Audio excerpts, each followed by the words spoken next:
Halo semua, pada saat ini saya akan membawakan summary Daily Bible Study tanggal 30 Maret 2023. Topik pelajaran hari ini ialah berasal dari video pelajaran The Just Shall Live by Faith Part 2. Dari video The Just Shall Live by Faith Part 2, kita akan membuktikan sebuah pernyataan yang mana apakah pernyataan ini benar atau salah? Pernyataannya adalah sebagai berikut. Di Taman Eden, karena diciptakannya very good atau sangat baik, itu sebabnya tidak ada hukum. Mari kita buktikan pernyataan tadi dengan ayat-ayat di Alkitab. Untuk jawaban singkatnya, kita bisa langsung ke 1 Yohanes 3 ayat 4. Di ayat itu dibilang, definisi dosa. Dosa adalah pelanggaran akan hukum Tuhan. Artinya, untuk ada pelanggaran, harus ada hukum yang terlebih dahulu ada daripada dosa. Jadi yang lebih dulu adalah hukum. Karena dosa tidak bisa muncul kalau tidak ada hukum. Artinya, di Eden ada hukum Tuhan. Kita buktikan dari mana saya tahu bahwa di Eden ada hukum Tuhan. Di Genesis 3 ayat 6, ada orang yang berdosa di Eden. Artinya, kalau ada orang yang berdosa di Eden, itu menunjukkan bahwa ada hukum yang dilanggar.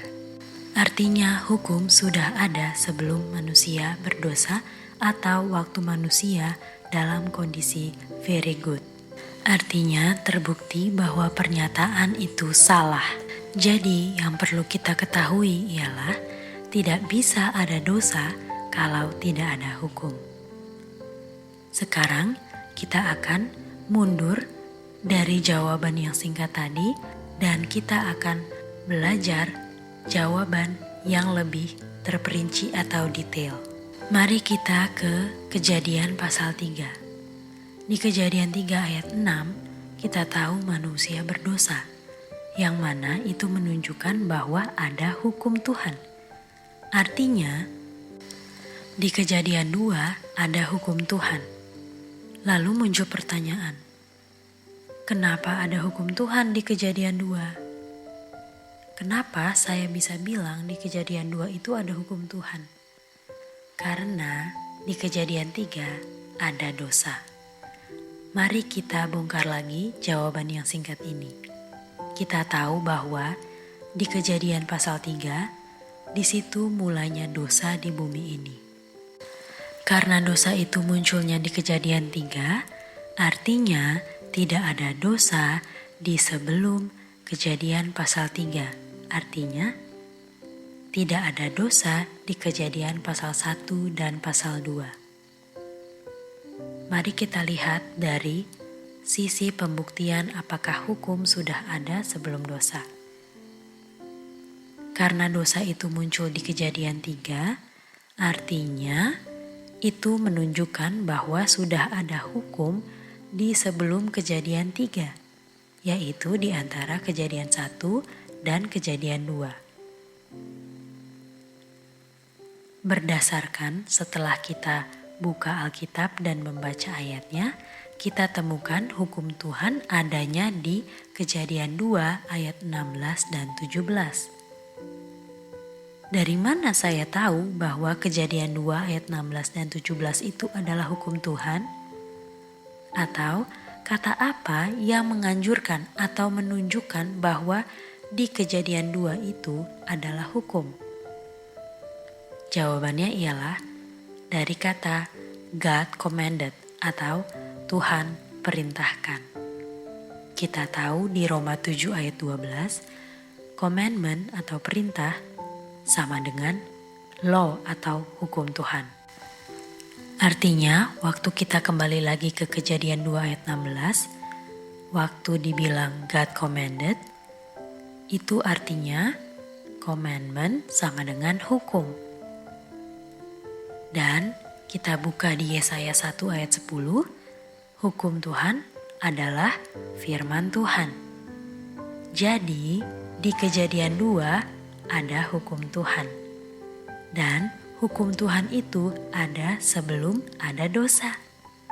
Jadi urutannya ialah dosa muncul di pasal 3, artinya sudah ada hukum di pasal sebelumnya, buku Kejadian. Jadi, kenapa ada hukum Tuhan di Kejadian 2? Sebabnya ialah karena ada dosa di Kejadian pasal 3. Jadi, Kejadian pasal 3 adalah akibatnya. Konteksnya ialah sebab akibat. Kejadian 2 adalah sebabnya dan Kejadian 3 adalah akibatnya. Sekarang mari kita lanjutkan lagi Roma 8 ayat 3. Kita tahu dalam pelajaran Roma 8 ayat 3 ini, orang yang di dalam dagingnya ada dosa tidak bisa berbuat yang berlawanan dengan yang dosa inginkan, sehingga tidak bisa keluar sesuatu dari orang ini yang tidak ada, karena ada dosa di dalam dagingnya. Dan kita sudah pelajari di pelajaran kemarin bahwa dosa di dalam daging itu bukan berarti dia berdosa. Kenapa bisa dibilang seperti itu? Karena kita sudah belajar dari kata kondisi. Kata kondisi ini adalah kata yang dipilih untuk kita bisa mengerti bahwa daging itu bukan berarti ada dosa atau bukan berarti orang itu berdosa. Kita tahu di Roma 8 ayat 3, Tuhan Yesus datang dalam daging. Dan kenapa Tuhan Yesus walaupun dalam daging, tapi dia tidak berdosa? Jadi, pertanyaan kontroversinya ialah, kenapa Tuhan Yesus tidak ada dosa dalam kondisi dagingnya, sedangkan manusia yang lain dalam dagingnya ada dosa? Jadi, pertanyaan ini berdasarkan apa ditanyakannya? Atau kenapa ya pertanyaan ini bisa ditanyakan? Jawabannya kenapa pertanyaan ini bisa ditanyakan ialah karena Tuhan Yesus dan semua manusia waktu lahir itu sama-sama tidak ada dosa. Jadi kita tahu bahwa waktu manusia lahir itu tidak ada dosa. Namun pertanyaan selanjutnya, kenapa Tuhan Yesus dalam daging tapi tidak ada dosa, sedangkan manusia yang lain dalam flesh yang sama, mereka ada dosa? Itulah sebabnya mengapa pertanyaan ini ditanyakan. Jadi kita mau lanjut lagi. Ada pertanyaan, kenapa dalam situasi yang sama, yaitu Tuhan Yesus dan manusia waktu lahir sama-sama gak ada dosa, tapi bisa menghasilkan perbedaan, yaitu Tuhan Yesus gak ada dosa dalam flesh, dan yang lain ada dosa dalam flesh. Kita akan menjawab pertanyaan ini dari dua sisi, yaitu dari perbedaan dan juga persamaan. Namun, kita harus pisahkan dari sisi perbedaan dan sisi persamaan. Kita akan menjawab dari sisi perbedaan lebih dahulu. Kita tahu bahwa Tuhan Yesus sebelum ke bumi, dia ada di surga. Dan di dalam dagingnya tidak ada dosa. Inilah perbedaan yang diperhitungkan, makanya Tuhan Yesus tidak ada dosa. Jadi, jembatannya ialah Tuhan Yesus datang ke dunia ini mengambil kondisi yang sama dengan manusia, yaitu dalam daging. Sekarang kita tinggalkan jembatannya, karena tadi kita sudah set premisnya bahwa perbedaan dan persamaan harus dipisahkan, berdiri masing-masing. Sekarang kita mau lihat jawaban dari sisi persamaannya. Waktu Tuhan Yesus mengambil kondisi yang sama dengan manusia, yaitu dalam daging, dia tidak berdosa. Artinya, persamaannya ialah saya juga bisa sama dengan Tuhan Yesus, bisa tidak berdosa. Jadi unsur samanya ialah itulah pengharapan orang yang berdosa seperti saya, bisa tidak ada dosa karena sama dengan Tuhan Yesus.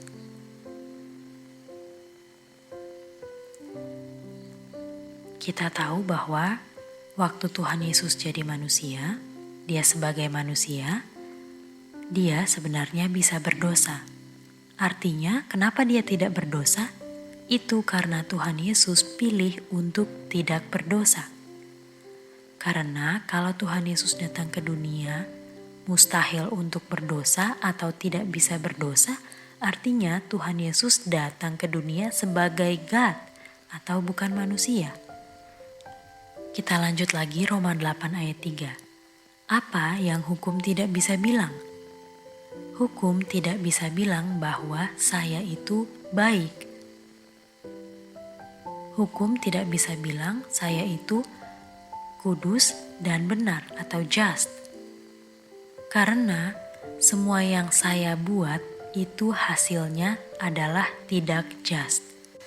Mari kita baca Roma 5 ayat 1. Therefore, being justified by faith, we have peace with God through our Lord Jesus Christ.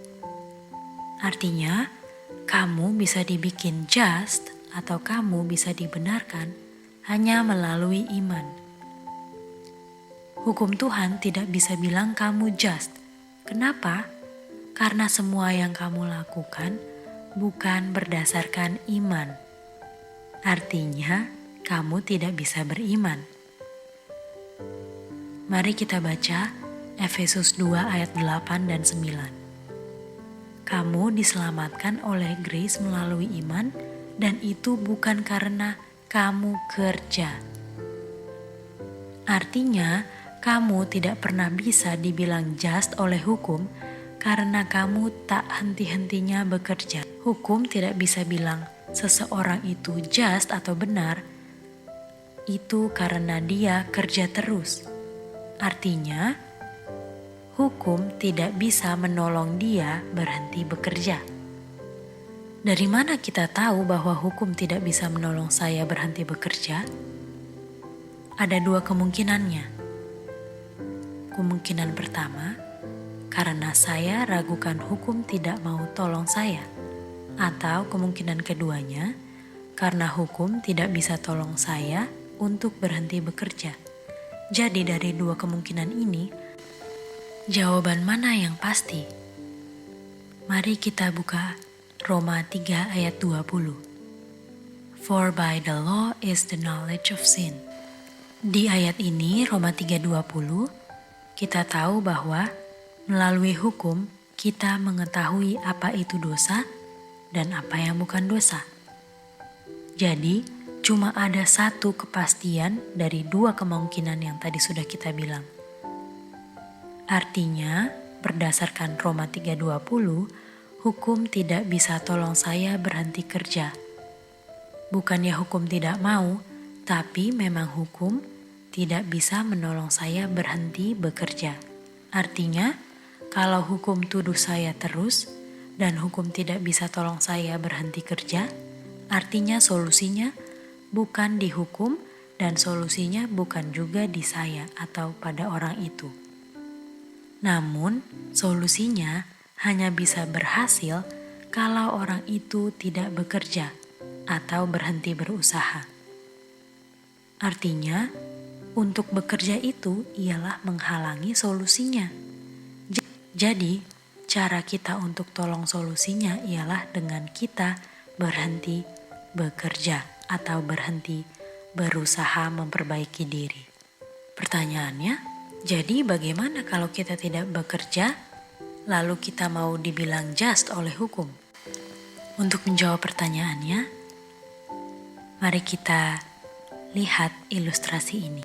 Kalau setiap kali saya berenang, yang mana kita tahu berenang itu kita samakan dengan bekerja. Jadi setiap kali kita berenang, lalu kita tenggelam, artinya ya jangan berenang lagi. Walaupun saya tidak tahu hasilnya bagaimana kalau saya tidak berenang ke tepian atau kalau saya tidak bekerja. Bagaimana saya mau sampai ke tepian kalau saya tidak berenang? Artinya, Kalau saya sudah berenang lalu tenggelam, solusinya bukanlah di bagian saya. Tapi bagaimana saya bisa menolong untuk terima solusinya ialah dengan saya tidak berenang atau tidak bekerja. Lalu bagaimana saya mau sampai ke tepi kalau saya tidak berenang? Artinya untuk tidak bekerja ialah tidak masuk akal. Namun yang tidak masuk akal ini yang membuat ceritanya menjadi masuk akal. Kita tahu tadi waktu kita coba terus berenang kita tenggelam. Artinya kamu jangan berenang. Arti daripada kata jangan berenang itu ialah harus berenang untuk sampai ke tepian. Bedanya bukan kamu yang berenang. Karena harus ada yang sampai tepi, tapi bukan kamu yang berenang ke tepian. Dengan kamu tidak berenang, kamu tidak akan tenggelam. Artinya, karena bukan kamu yang berenang, artinya kamu tidak tenggelam dan kamu bisa sampai ke tepian. Jadi bisa sampai ke tepi dengan cara orang lain yang bekerja. Orang lain yang kerja dan saya tidak kerja. Artinya bagian saya ialah untuk percaya, untuk tidak berenang, dan percaya bahwa orang lain yang berenang itu akan bawa kamu ke tepian. Jadi, kamu hanya bisa dibenarkan kalau kamu percaya. Percaya itu sangat benefit bagi saya, karena memang saya sudah tidak ada pilihan lain lagi.